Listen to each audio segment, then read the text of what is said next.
Bienvenidos a este episodio especial de un análisis de casos de la película Intensamente con mi querida terapeuta Karen González, nuevamente aquí en la casa. Gracias por aceptarme la invitación. Siempre cómoda aquí, gracias a ti y a tu equipo. Claro que sí, tú eres de la casa. Y más que ahora vamos a hablar de una de nuestras películas favoritas y yo sé que una de las películas favoritas de muchas de las personas que nos ven. Incluyéndome. Sí. Cuéntame tu perspectiva más general sobre la parte de los personajes principales de la película, que básicamente son las emociones. Sí.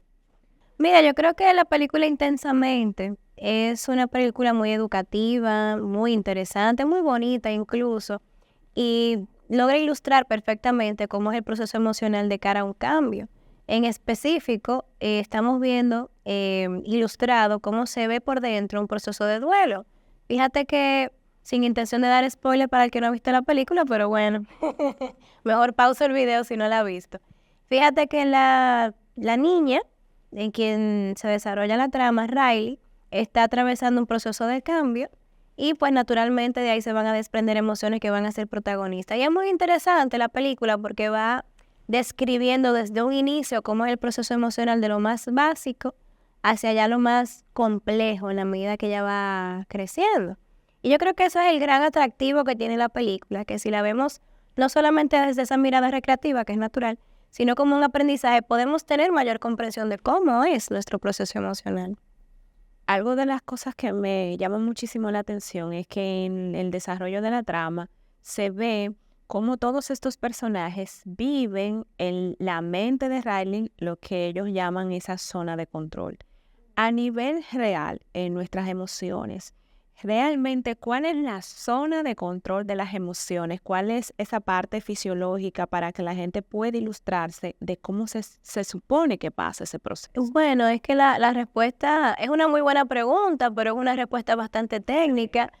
La zona específica cerebral donde se comprende la mayoría de nuestras emociones básicas, porque fíjate que esas son las 5 emociones más primitivas, que son tristeza, miedo, enfado, alegría y asco.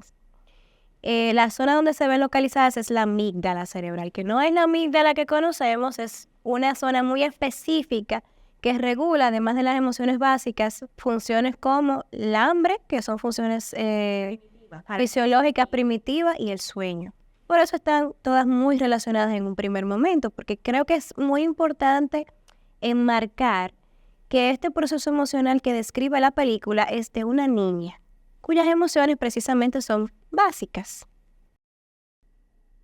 Y ya que tú haces esa, digamos que ese énfasis, ¿cómo cambia las emociones de acuerdo a la edad del ser humano? Yo creo que eso es la cosa más chula que tiene la película.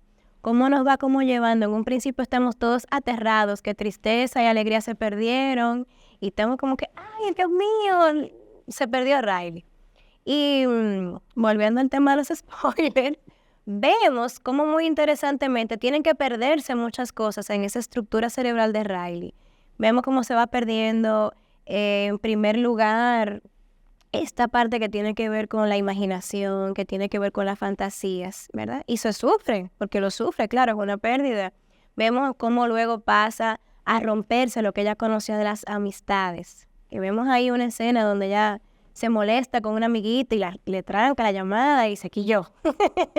Y así vemos cómo se van perdiendo otras cosas. Pero más adelante, que es muy bonito la forma en cómo ella los presenta, vemos algo interesante. Fíjense en una parte específica de la película, una escena muy bonita. Ustedes se ven que las bolitas del recuerdo vienen con el color que identifica la emoción, ¿verdad? Está la bolita amarilla, está la bolita azul. En un momento de la película ya estas bolitas vienen combinadas. ¿Ustedes se fijaron? Que vienen como esa mezcla amarillo y azul, rojo y verde y tal.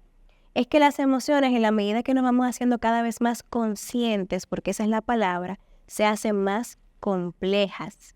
Por eso es más difícil ser feliz o únicamente feliz en la adultez. No quiero decir que sea imposible, ¿verdad? Porque no vamos a satanizar la adultez como algo terrible.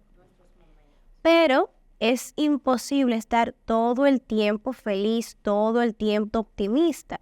Sí, sino más bien que mientras más conscientes somos de la realidad se hace más compleja y con ello las emociones se hacen más específicas, no tan básicas como alegría, tristeza, sino que se van creando combinaciones que dan paso a expresiones cada vez más sofisticadas de existencia. Sí, perfectamente. Incluso eso me da pie a recordar algunas escenas en particular de la película cuando ellos se mudan y está mamá, papá y Riley, que ella en su mente comienza a imaginarse lo fabuloso que va a ser ese proceso de mudanza, pero él recibe una llamada y él tiene que irse al trabajo. Ella mira a la mamá y ve como la mamá como que cambia el rostro, pero que quiere seguir pues dándole, digamos que lo mejor, la mejor cara a la niña. Sin embargo, la niña inmediatamente se le hizo una combinación de emociones porque, ok, yo vengo, yo estoy feliz por este cambio, pero ahora yo me sorprendo porque ahora tú te vas y yo siento lo que sea, que me vas a abandonar o cualquier cosa, y luego entonces eso hace que yo me moleste. Y entonces eso lo recordé ahora que tú hablaste de cómo se van transformando, que una misma realidad tiene la capacidad de podernos hacer sentir de diferentes formas, digamos que tienen matices. Correcto, esa es la palabra.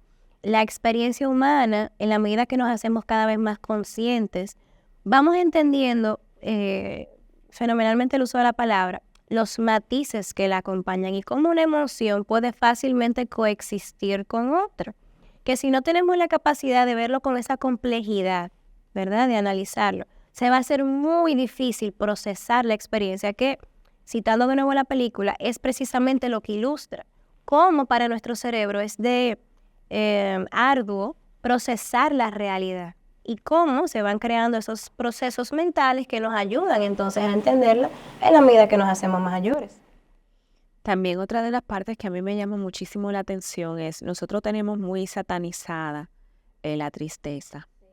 Sin embargo, en más de una ocasión dentro de la película, nosotros vemos cómo es la tristeza la que logra tener cierto nivel de asertividad para poder tener una solución frente a la experiencia que se está viviendo.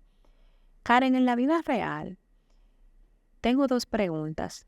¿Qué tan importante es permitirnos transitar las emociones, aunque estas emociones no sean del todo agradables?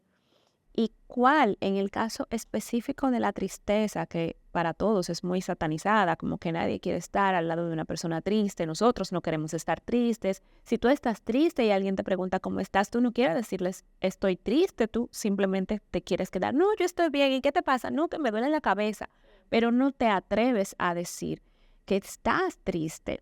Sin embargo, eso no te pasa cuando tú estás feliz por algo. Entonces, ¿qué tan importante es reconocer esa emoción y para qué existe dentro de nosotros?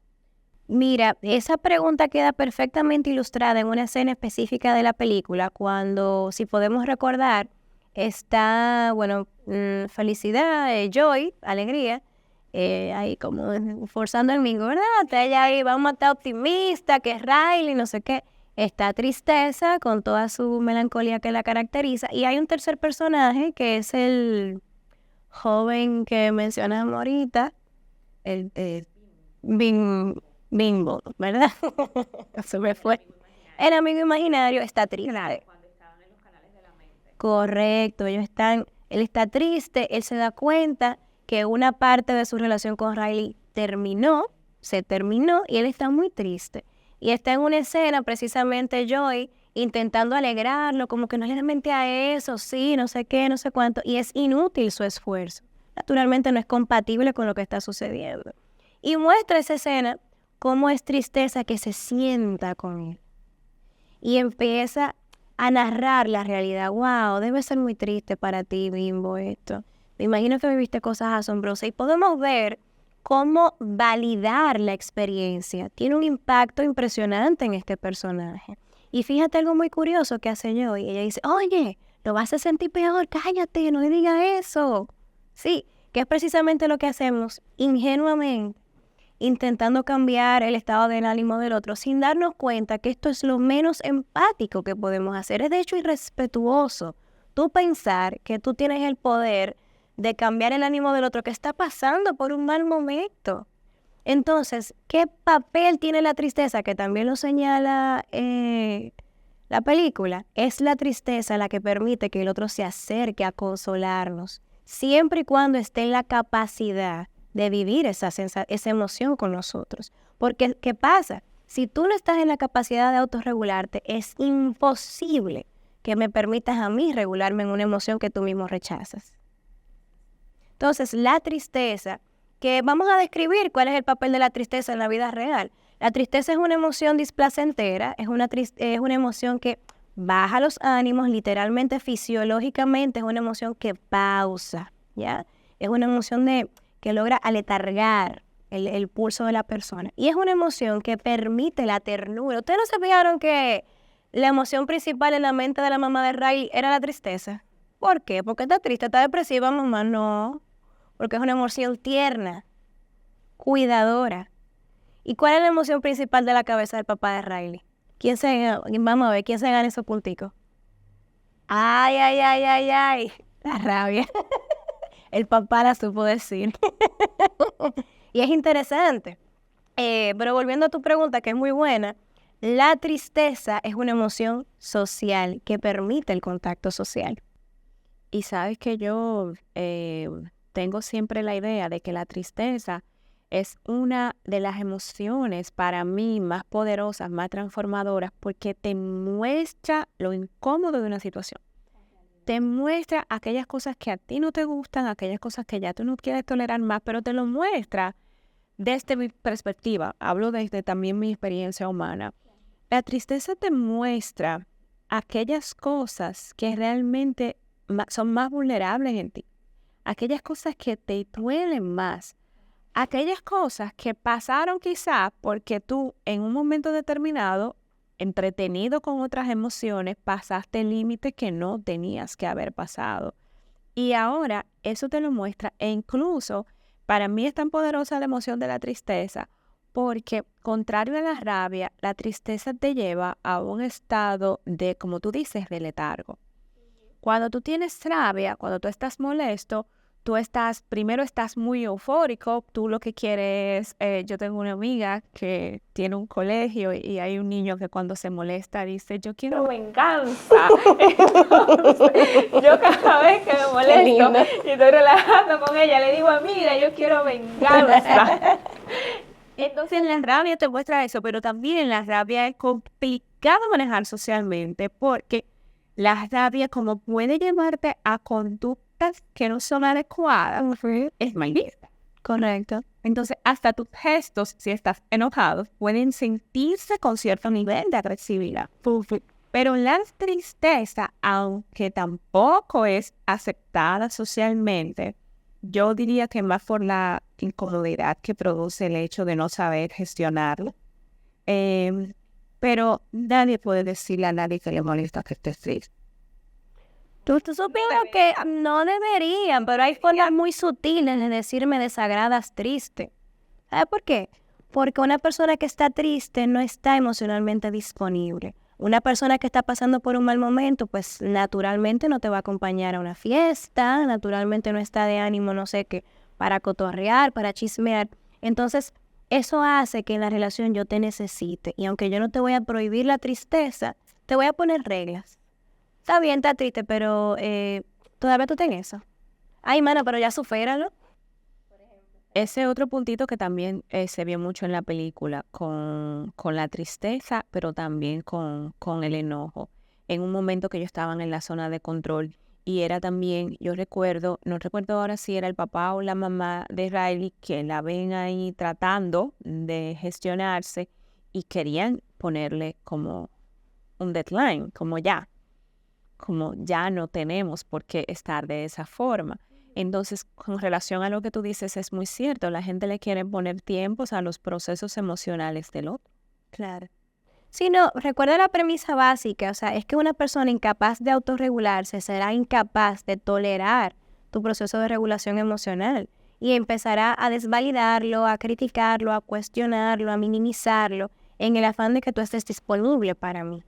Y citando de nuevo la película, me resulta muy interesante porque fíjate cómo esta niña en su proceso tuvo la capacidad de tolerarlo hasta el final, dando paso a la transformación.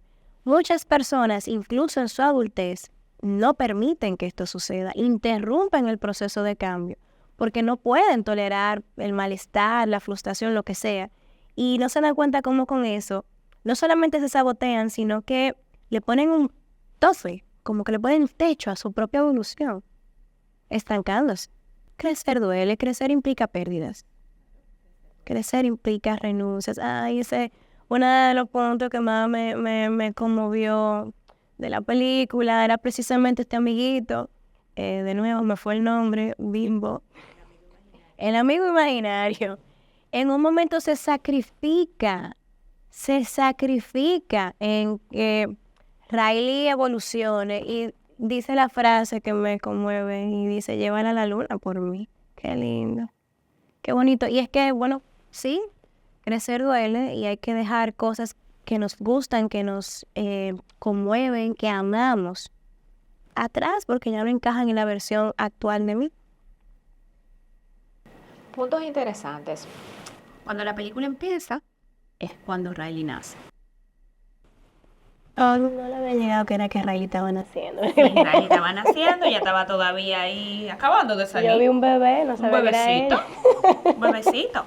El punto es, pueden, o lo normal para ilustrarles, tú tienes emociones desde siempre. Sí, las emociones son innatas. Eso hay que verle, un bebé quillado. Eso da gusto. Ya se pone rojito. Las emociones son básicas, innatas, primitivas y universales. Un bebé chino, un bebé africano y un bebé dominicano tienen las mismas reacciones. Por un tema de supervivencia, un bebé no habla. ¿Cómo un bebé te puede expresar que está incómodo con algo? Con sus expresiones faciales. Y las emociones, sobre todo las básicas, son fisiológicas. La rabia, ¿cómo se sabe que estamos quillados? Sentimos como un caliente por dentro, nos ponemos rojos, inmediatamente se ve en la expresión facial, un truño, una cosa. Lo mismo pasa con la tristeza, se te pueden aguar los ojitos, ¿verdad? Se te cae el párpado, se te tranca la voz, ¿verdad? Un bebecito inmediatamente llora y así. Entonces, nuestras emociones son reacciones fisiológicas y sí me gusta mucho enmarcar que la función básica de las emociones es la supervivencia. Precisamente por esa razón los bebecitos experimentan emociones. Incluso hay estudios que certifican que los bebecitos pueden tener experiencias sensoriales y emocionales desde el útero, que pueden experimentar ansiedad, que pueden experimentar miedo, y esto es sumamente interesante. Pero para no ir a una, se cara la película y tu pregunta, sí, las emociones son innatas, nacemos con ellas, o nacemos con la capacidad de experimentarlas. ¿Qué papel juegan, en el caso de la película, los papás de Riley en esa regulación emocional? Bueno, es una buena pregunta. En diferentes escenas podemos ver como tanto la mamá como el papá de Riley de manera individual intentan de alguna manera explicar la situación. Incluso podemos ver una escena donde es la misma Riley que sugiere ir a comer pizza y están ella y la mamá como que remembrando ahí cosas interesantes. Hay una escena también donde es también la propia mamá que le dice, mira, estamos pasando un momento difícil, pero mientras tu papá te vea feliz.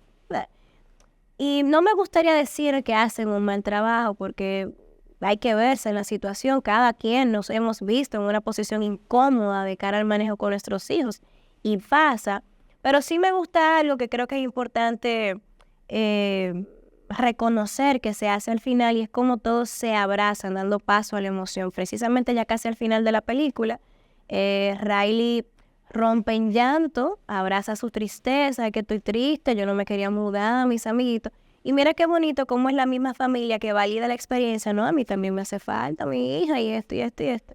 Y da paso a que dicha crisis, por decir así, mejore. Y es una buena enseñanza para las familias y los padres de familia que nos ven, que a veces nosotros queremos proteger tanto a nuestros hijos de la experiencia que no nos damos cuenta cómo nos convertimos en inaccesibles para ellos. Porque ellos están viviendo su propia experiencia y ¿qué necesitan? palabras para poder hablar de esto, permiso para poder hablar de esto y sobre todo la validación para sentir que tengo derecho a sentirme así. Y eso los clones. Y también hay una parte ahí que tú señalas que le he visto en algunas familias y es entender que los niños hacen duelos y no querer catalogar lo que para un niño es importante como algo insignificante. Porque yo recuerdo, a mí me cambiaron en primaria todas las veces del mundo del colegio. Y para mí era una angustia. ¿Es un estrés? Era un estrés. Porque ya yo estaba pensando que, o sea, literalmente yo recuerdo pequeñita, creo por ahí 6 o 7 años, ya yo estaba pensando como, no me puedo encariñar con esta amiguita porque de repente ya el otro año yo no veo a esta amiguita. Entonces, ¿para qué? Porque todo era no, porque vamos a estar mejor en tal lugar, porque vamos a estar mejor en tal lugar, pero lo que para mis padres era el estar mejor, que quizás era un tema económico, para mí el estar mejor era estar en el colegio que yo conocía, en el lugar que yo quería pertenecer, con la maestra que a mí me gustaba, en las clases que a mí me gustaban y con mis amiguitos que yo compartía. El hecho de tú cada vez sacarme de ese ambiente en el momento que ya yo me estaba acostumbrando a él, a mí particularmente, yo recuerdo que me provocaba ansiedad. Y en esos momentos donde no se tenía acceso a psicoeducación tan fácilmente como ahora, pues eso a mí nunca se me validó. Eso nunca se le prestó importancia. Y yo sé cómo se siente eso. Y por eso yo digo, no, o sea, un niño se le muere, ojalá sea un pollito de colores. Eso es importante para él. O sea, aunque tú digas, sí, pero eso es normal porque ese animalito lo que va a tener son 3 meses de vida, pero en la cabeza de un niño es su animalito. No, su y es muy, familia. muy valioso lo que tú aportas, Yaneli, súper valioso porque vamos a ampliar esa idea. Estamos frente a un niño en pleno ciclo de experiencia, aprendiendo de muchas cosas, aprendiendo, interiorizando conceptos, entre ellos la eternidad. ¿Cuál es la idea de muerte de un niño? La que tiene de los muñequitos, que va a resucitar en algún momento, o sea, que es como dormirse, ¿cierto?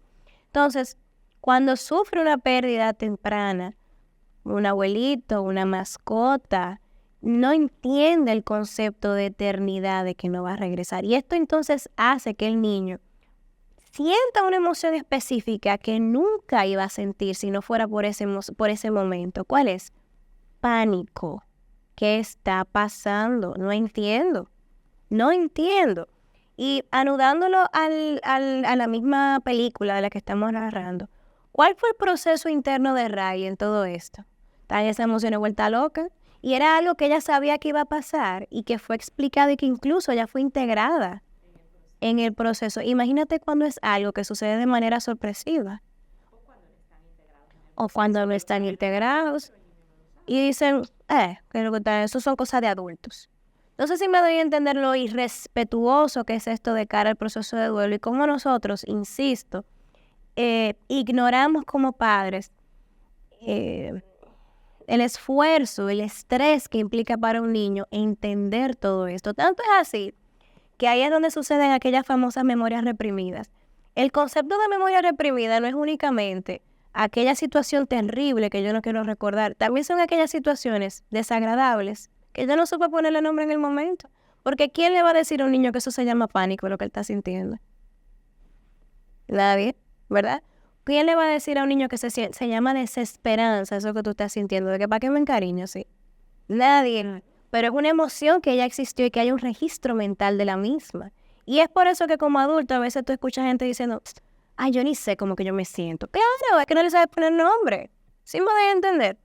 Entonces, es importante que como padres, que como cuidadores, que como figuras de protección que somos, nos demos el chance de poner palabra a la realidad. Claro, hay circunstancias que no es necesario exponer a los niños, sobre todo con contenido dramático, pero procesos de cambio de vida, como te vamos a cambiar de escuela, nos vamos a mudar, mira que de repente va a vivir la abuelita con nosotros. Cónchale, claro que sí, sobre todo en la medida de la edad que vaya teniendo el niño. Sí, eso es importante y es parte también de la solidificación, como de esa unión familiar.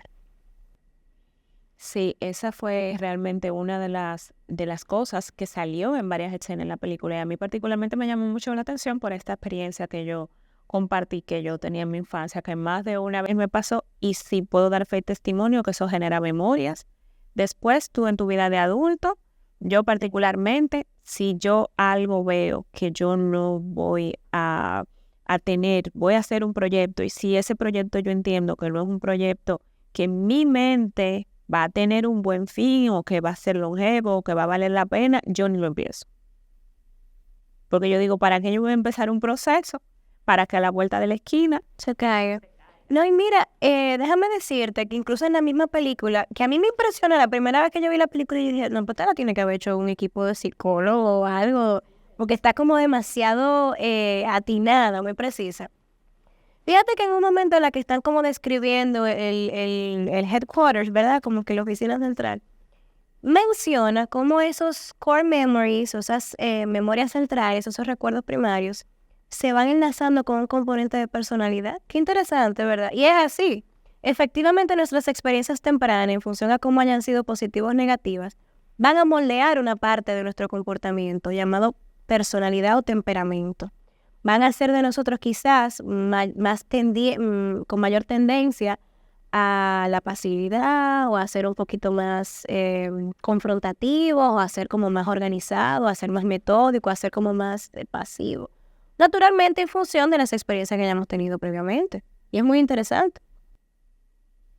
sí, yo recuerdo esa parte donde dices, también hay otra parte súper interesante y ahí te voy a preguntar de cómo sabemos qué emoción va a tomar el mando, como ellos dicen, en un momento determinado. En esa parte bien donde dice que alegría al final se monta y después que el amigo imaginario le dice que la lleve a la luna.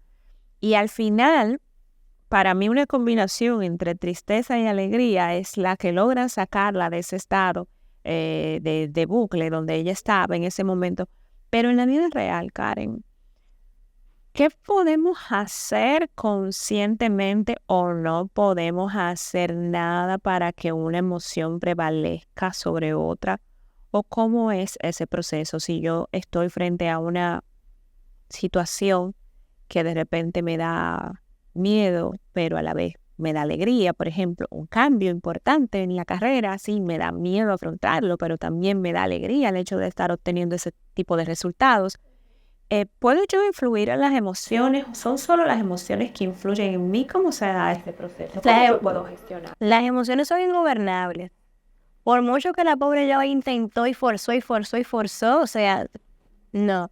Y fíjate que es muy interesante cómo estas dos emociones se pierden, la alegría y tristeza, y quedan enojo, asco y miedo en control. ¿Y qué pasó con esas tres? Se volvieron un etcétera, o sea, no supieron cómo afrontar nada. Incluso, qué bien que haces esta pregunta, fíjense cómo en un momento central de la película, esta chica, en lo que está planificando su vida, pareciera que pierde la capacidad de sentir. Ya cualquier intento que hagan estas emociones pareciera no tener efecto, está completamente apática.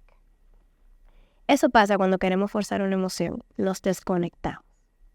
No estamos en la realidad, no estamos en el presente.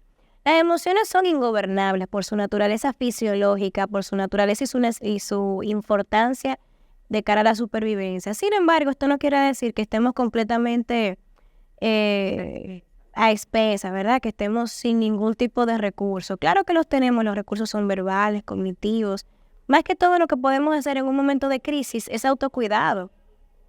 Es autocuidado, es poder nutrir nuestras necesidades básicas mientras, qué sé yo, se va esclareciendo el panorama, mientras vamos viendo qué recursos tenemos, las personas que tenemos a mano, recursos materiales para afrontar una situación. Pero esa tendencia a quererme forzar una emoción porque me resulta más fácil que otra, lamentablemente solamente entorpece el proceso.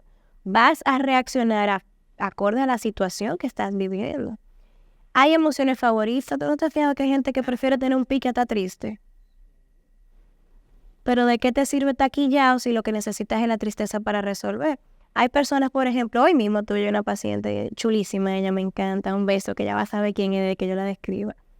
Ella es una chica joven que cada vez que está triste, vulnerable, melancólica, le coge con pelea con el novio.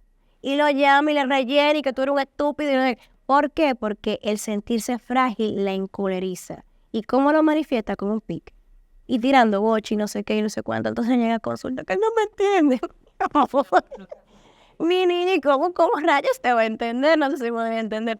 Entonces, eso sucede cuando somos nosotros quienes queremos elegir a la carta una emoción.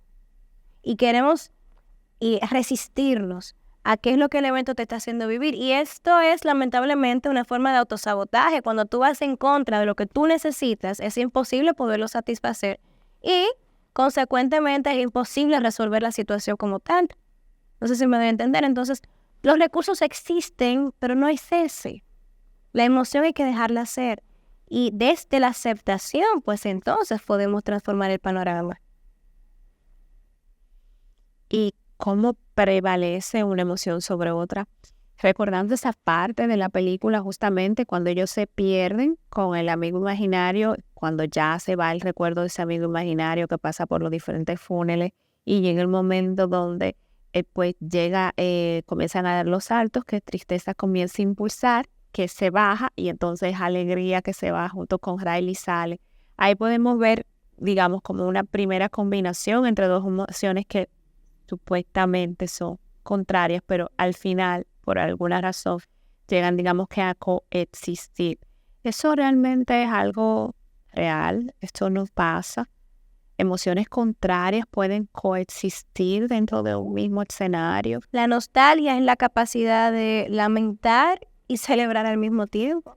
Cuando tú miras al pasado y dices, ay, qué buen momento. Es triste y a la vez es agradable.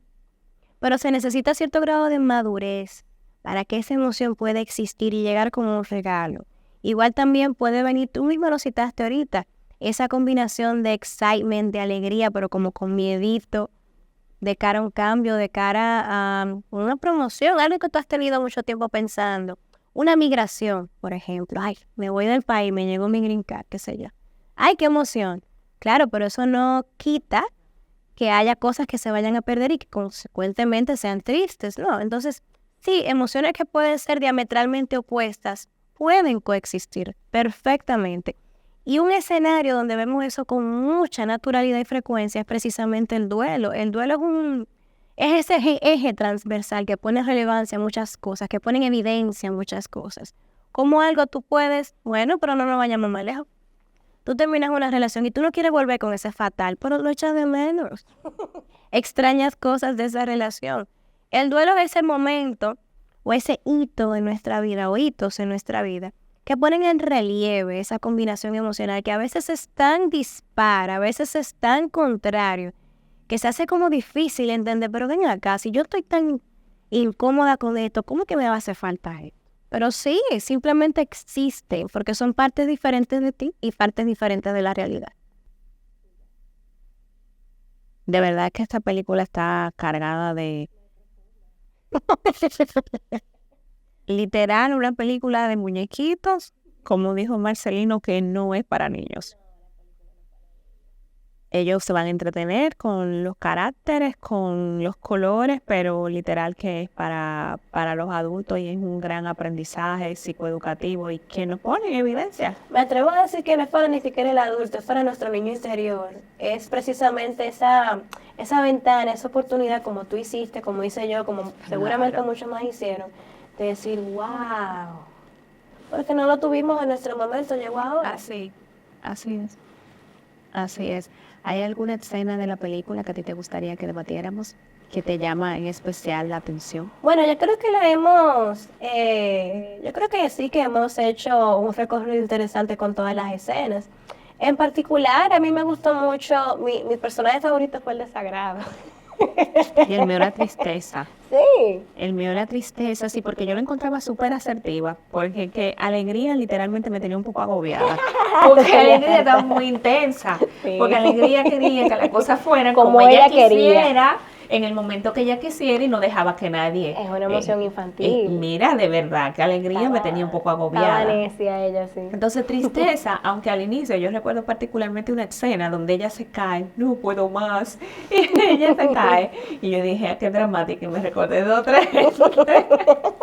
Es como medio claro. La percepción que tuve yo de tristeza es como, ay, pero catastrófica. Es lo que te digo, me recordé de otras personas de mi círculo cercano, digo yo, el drama aquí en escena. Sin embargo, yo en el recorrido de la película dije, es que es asertiva. Es que es asertiva porque es que a nadie le gusta. No, y estaba a tono con la sustancia. ¿Sabes qué me gusta a mí de Desagrado? Sus respuestas pasivo-agresivas. Es que me encantan. Y déjame decirte que al momento de identificar una emoción, esa es una de las que menos o más difíciles tenemos como de percibir. Que decimos desagrado porque se escucha más bonito, pero la palabra real es asco. Y no nos gusta, como que, ay, suena feo, suena como que, ay, como que no, espérate, asco no. Uy, exacto, suena como mucho. Pero es que esa es la palabra de asco, rechazo. Y, ¿sabes por qué que me gusta mucho? Porque nosotros valoramos, como que glorificamos mucho a las personas sarcásticas, a las personas pasivo-agresivas, a las personas como con esta actitud. Y creemos que eso es autoestima. Y me gusta tanto como en la película se ve como realmente es, que es una emoción, bueno, básica, que es de supervivencia, pero que también es como medio malcriadita. Es como medio malcriadita. Es buscando incomodar y es más que eso la manifestación de mi incomodidad que necesita ser regulada. Por eso es que me gusta tanto la muchachita, como que, ay, mírala a ella ahí. Sí, definitivamente que somos amantes de las emociones desagradables. Es que están ahí, o sea, ¿qué vamos a hacer? Tenemos que vivirlas. Fíjate que de 5 solamente una es agradable, que es alegría, y las otras. Y es la más intensa, con razón es que la más, tiene que ser la más medida, porque imagínate una persona que iba todo el tiempo en alta, eso no lo aguanta nadie. No, y no va a poder hacer grandes cosas con su realidad, porque que ese mismo estado, Y me gustaría como repetirlo ya de claro, tú no vas a poder, literal, porque es que si tú vives en un estado donde la vida para ti es completamente perfecta y en unos niveles tan intensos como eso, tú no vas a poder hacer nada transformador. Yo creo que podemos incluso cerrar con ese poderoso mensaje que es imposible mantenerse en la superficialidad de la vida, ignorando y evitando a toda costa sentir, porque es que los sentimientos son precisamente eso que le da color a la vida, es lo que le da sentido a la experiencia y la capacidad de combinar tanto esos buenos momentos como los no tan deseados, es lo que nos hace a la vez ser confiados de nosotros mismos. Si una persona no ha sido capaz de superar adversidades en su vida, su autoestima será limitada. Precisamente por eso esta película muy bien ilustra el proceso de madurez emocional. Y por muy difícil, tortuoso, doloroso que sea el proceso, debemos confiar en el resultado y en nuestras capacidades para ver la vida desde ese otro ámbito. De lo contrario, lamentablemente, nos vamos a estancar conjunto a nuestros problemas. Gracias, Karen. De verdad que maravilloso recorrido. A mí me encanta esa película. Vamos a ver ahora las sorpresas que nos trae la parte 2. Y de verdad que es un honor yo poder aquí analizar un poco contigo. No, siempre a la orden, lo disfruté bastante. Claro. Vamos para la parte 2 ahora. Así mismo. Y ustedes, hasta un siguiente encuentro de Women's Talk.